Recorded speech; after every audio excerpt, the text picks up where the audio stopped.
since I was an undergrad.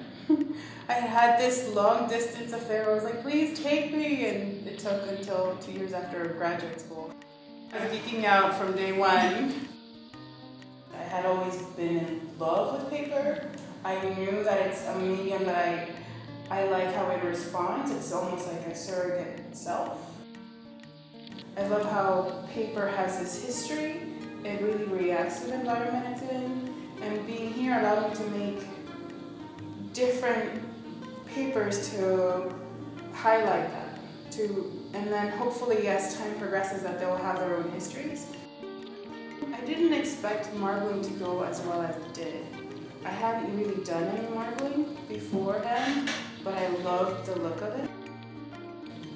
I'm used to usually playing in the studio. I have this overarching idea and there are concepts that influence the making of the work and the choices of the images.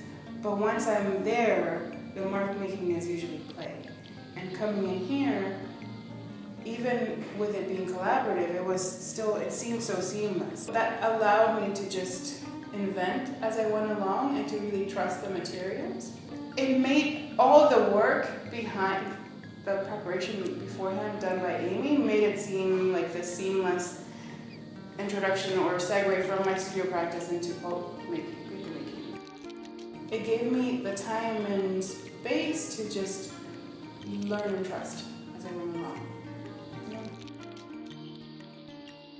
I knew I wanted to let the paper inform the mark making. I wanted it to be really saturated and speak of landscape by letting the pulp do its thing, and then tighten that up into something else.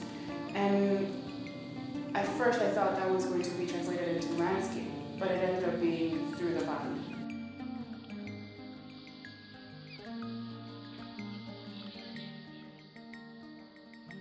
I love the regularities. I like the things that really good paper makers would probably hate. I like the clumping and the tears and the irregular settling of paper. So.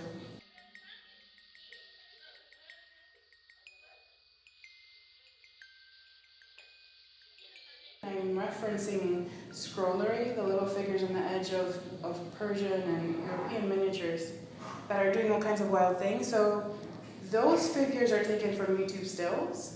And then I tried to borrow the same silhouette and use that for the blowouts, for what we were doing here. And in the end, it sort of became a bigger thing with a bigger silhouette.